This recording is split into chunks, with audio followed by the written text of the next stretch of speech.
Hello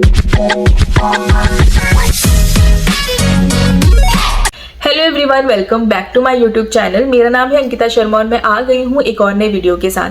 आज मैं बात करूंगी अडॉप्शन के बारे में, स्पेसिफिकली कि जब मुस्लिम कम्युनिटी को बिलोंग करने वाले जो लोग हैं वो अगर बच्चा अडॉप्ट करना चाहते हैं, चाहे वो एज ए कपल, चाहे वो एज ए सिंगल, चाहे वो मेल फीमेल सिंगल जो है वो बच्चा अडॉप्ट करना चाहते हैं, तो वो कौन से लीगल प्रोविजन के अंडर जो है वो बच्चा अडॉप्ट कर सकते हैं। आज मैं इसके बारे में बात करूंगी। ये टॉपिक मुझे कॉमेंट करके किसी ने पूछा था, क्योंकि वो भी एक सिंगल लेडी है, वो गवर्नमेंट जॉब में है, फाइनेंशियली स्टेबल है और वो भी बच्चा अडॉप्ट करना चाहती हैं अपने ही रिलेशन में अपनी ही सिस्टर का बच्चा। तो उनका भी ये क्वेश्चन था कि वो कौन से लॉ के अंडर जो है वो बच्चा अडॉप्ट कर सकती हैं। उनको मैंने एक्ट का नाम तो जरूर बताया था, लेकिन बहुत सारी चीज़ें ऐसी हैं जो मुझे क्लियर करनी थी, लेकिन वो मैं कॉमेंट पे नहीं कर सकती थी। फिर मुझे ये लगा कि ये अच्छा टॉपिक है, जैसे डाउट्स उनके मन में है वैसे और भी कई सारे लोगों के मन में डाउट्स होंगे, क्योंकि आजकल बहुत सारे लोग ऐसे हैं जो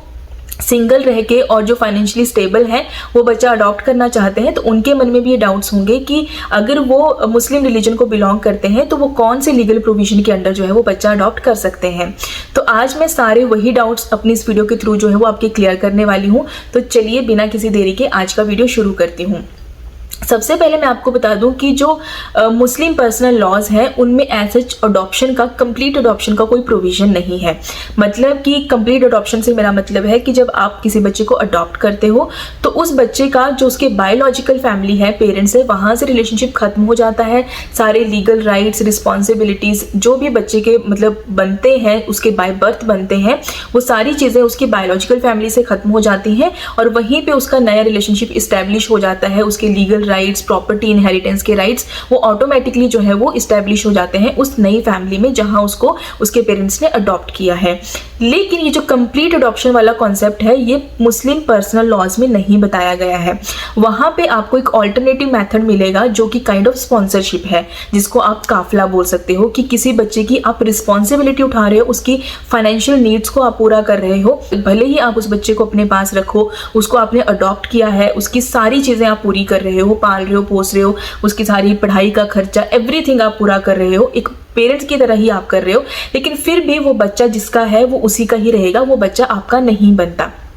लेकिन ये तो है पर्सनल लॉ की बात, लेकिन हमारी कंट्री में सेक्युलर लॉज भी चलते हैं, मतलब कि इररिस्पेक्टिव ऑफ द रिलीजन, कि ऐसे लॉज जो किसी पर्टिकुलर रिलीजन के लिए नहीं बने हैं बट कि सभी लोगों के लिए बने हैं, कि जिसके अंडर जाके वो अपने राइट्स को जो है वो अवेल कर सकते हैं। तो अडॉप्शन भी एक ऐसा ही राइट है कि अगर आपके पर्सनल लॉज में आपको वो राइट नहीं मिला है तो हो सकता है कि जो कंट्रीज के सेक्युलर लॉज चलते हैं उसमें वो आपको राइट मिला हो। अब देखो, हिंदू लॉज में अपने पर्सनल लॉज चलते हैं अडॉप्शन को लेके। तो जब हिंदू कम्युनिटी को बिलोंग करने वाले लोग बच्चा अडॉप्ट करते हैं तो वो अपने जो हिंदू अडॉप्शन के लॉज हैं उनको फॉलो करते हैं, उनका प्रोसेस उसके अकॉर्डिंग चलता है। लेकिन जो मुस्लिम कम्युनिटी के लोग हैं उनको अगर बच्चा अडॉप्ट करना है तो उनके लिए टू मेथड्स हैं, दो ऐसे लीगल प्रोविजंस हैं जिनके अंडर आप जो है वो बच्चा अडॉप्ट कर सकते हो। अब यहाँ पे भी मैं आपको इन दोनों एक्ट्स के बारे में, इसका जो कॉन्सेप्ट है वो भी क्लियर करूंगी, फिर आप जो है वो अच्छे से खुद डिसाइड कर पाओगे कि आपको जो है वो किसके अंडर जो है वो बच्चा अडॉप्ट करना है।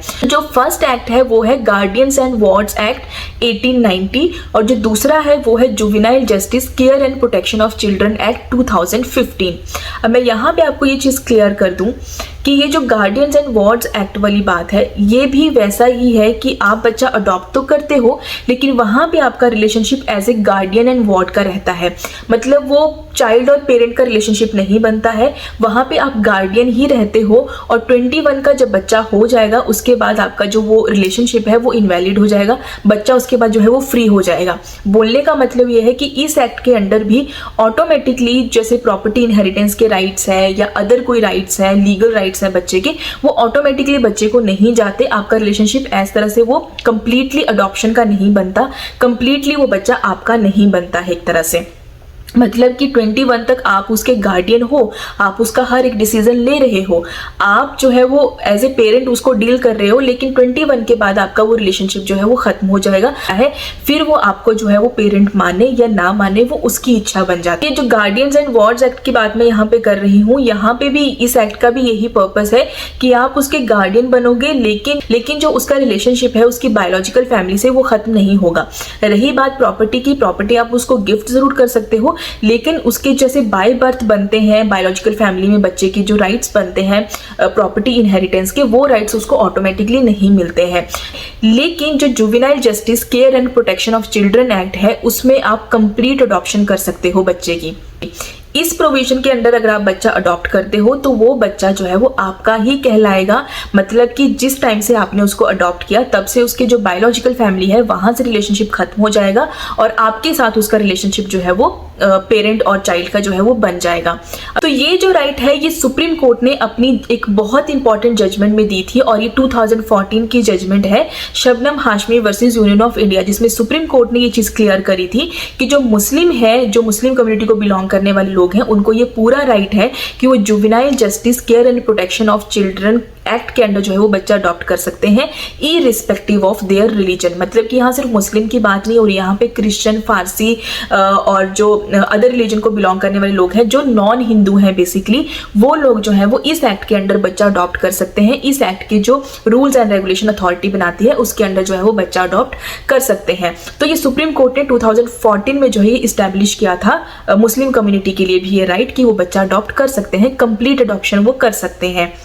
तो इसी जजमेंट के बाद जो है वो juvenile justice care and protection of children act 2015 पास हुआ था, जिसमें सारे प्रोविजंस बताए गए हैं कि अडॉप्शन आप कैसे कैसे कर सकते हो। अडॉप्शन का मीनिंग बताया गया था। अडॉप्शन बाय रिलेटिव्स भी अगर आप करते हो तो आप जो है वो इसी एक्ट के अंडर जो रूल्स बताए गए हैं, जो अथॉरिटी जो है वो रूल बनाती है, उसी के अंडर जो है वो आप बच्चा अडॉप्ट करोगे। तो ये डिफरेंस है कि ये जो दोनों मैंने आपको प्रोविजन बताए कि एक के अंडर है कि आप टेम्परेरी अगर बच्चा ले रहे हो जिसमें सिर्फ एक गार्डियंस का आपका जो है वो राइट बनता है, आप एक गार्डियन बनते हो बच्चे के, और दूसरा है कि जहां पे आप पूरी तरह से उसको अडॉप्ट करो, आप उसके पेरेंट बनते हो जैसे कि वो आपका खुद का बच्चा है। तो इसीलिए अगर आप बच्चा कंप्लीटली, मतलब कि आप उसको अपने बच्चे की तरह, जैसे बाय बर्थ आपने अपना बच्चा जो है वो पैदा किया हो, वैसे अगर उसको राइट्स देना चाहते हो, उस तरह से अगर आप बच्चा अडॉप्ट करना चाहते हो तो आपको जो है वो जेजे एक्ट के अंडर जो है वो बच्चा अडॉप्ट करना चाहिए। जो उसके लीगल प्रोविजंस कहते हैं उनके अंडर जो है वो बच्चा अडॉप्ट करना चाहिए। अब ये कंप्लीटली लोगों के ऊपर डिपेंड करता है कि उनको सिर्फ बच्चे की देखभाल करनी है, उसका खर्चा पानी उठाना है, या फिर उसको अपने बच्चे की तरह, ताकि जो उसका रिलेशनशिप है, जो बायोलॉजिकल फैमिली है, वहां से कट हो जाए और जो है वो उनके साथ उनका जो है वो चाइल्ड पेरेंट का रिलेशनशिप बन जाए, मतलब कि जैसे उनका खुद का बच्चा है। तो इन दोनों एक्ट्स में ये डिफरेंस है और आई होप कि अब आपको ये चीज क्लियर हो गई होगी कि जब आप बच्चा अडॉप्ट करते हो तो आप जो है वो किस प्रोविजन के अंडर जो है वो बच्चा अडॉप्ट करोगे। तो ये चीजें मुझे आपको क्लियर करनी थी। भले ही आपके पास ये दोनों मेथड्स हैं, ठीक है, आपका खुद का पर्सनल लॉ भले ही आपको रिस्ट्रिक्ट करता है, लेकिन सेक्युलर लॉज ऐसे हैं जो आपको राइट देते हैं कि आप बच्चा जो है वो अडॉप्ट कर सकते हो। और इसके अलावा ये जो 2015 का जेजे एक्ट आया था, इसमें कुछ हाईलाइटेड सी जो कैपेसिटी बताई थी मैंने कि कब आप बच्चा अडॉप्ट कर सकते हो, वो थोड़े से पॉइंट्स अगर आपको मैं वैसे ही थोड़ा सा आइडिया दे दूं तो एक तो ये था कि फुली आप कंसेंट आप अपनी दोगे कि आप फाइनेंशियली, मेंटली आप जो है वो बच्चा अडॉप्ट कर सकते हो, ये भी होना चाहिए, ठीक है। आपका मेडिकल और सारी चीजें होती हैं, आपकी घर की कंडीशन ठीक है। इसके अलावा आपके और आप जो बच्चा अडॉप्ट कर रहे हो उसके बीच में 25 ईयर्स का, एटलीस्ट 25 ईयर्स का जो है वो गैप होना चाहिए एज में। और अगर कोई मेल है और सिंगल मतलब पेरेंट बनना चाहता है, कोई मेल मेंबर है जो कि बच्चा अडॉप्ट करना चाहता है, तो वो फीमेल चाइल्ड जो है वो अडॉप्ट नहीं कर सकता। तो ऐसे कुछ जो है वो जनरल रूल्स जो है वो इस एक्ट में बताए गए हैं। इसके अलावा अगर आपको इन डिटेल भी अगर ये जानने होंगे पॉइंट्स की कौन कौन से पॉइंट्स हैं जो इस एक्ट में बताए गए हैं, तो उसके लिए मैं अलग वीडियो लेकर आऊंगी, मुझे कमेंट करके बताना। लेकिन आज का वीडियो स्पेसिफिकली था कि कौन से लीगल प्रोविजन के अंडर जो है वो आप बच्चा अडॉप्ट कर सकते हो अगर आप नॉन हिंदू हो, मतलब कि आप किसी और रिलीजन को बिलोंग करते हो, क्योंकि उन रिलीजन्स में अपने पर्सनल लॉज जो है वो अडॉप्शन की बात नहीं करते हैं, उनको अडॉप्शन का प्रोविजन नहीं देते हैं। तो आई होप आपको अब ये अडॉप्शन को लेके जो लीगल प्रोविजन वाली बात है वो क्लियर हो गई होगी। तो अगर आप मुस्लिम कम्युनिटी को बिलोंग करते हो, इनफैक्ट अगर आप किसी और रिलीजन को भी बिलोंग करते हो, तब भी जो है वो आप ये जो जेजे एक्ट है, juvenile justice care and protection of children act 2015, इसके अंडर जो प्रोविजन बताए गए हैं, जो इसके तहत जो रूल्स बने हैं, जो अथॉरिटीज रूल्स बनाती हैं, उसके अंडर जो है वो उनको फुलफिल करके आप बच्चा अडॉप्ट कर सकते हो। तो अगर आपको वीडियो अच्छी लगी है और अगर कोई भी पार्ट आपको इसका मतलब कि लगा है कि हाँ हेल्पफुल है, तो वीडियो को लाइक करना, शेयर करना, कमेंट करके जरूर जाना। और अब मैं आपसे मिलती हूँ नेक्स्ट वीडियो में किसी नए टॉपिक के साथ। अगर आपके माइंड में कोई टॉपिक है मुझे कॉमेंट करके बता सकते हो। मिलती हूँ नेक्स्ट वीडियो में, और आज के लिए बाय बाय।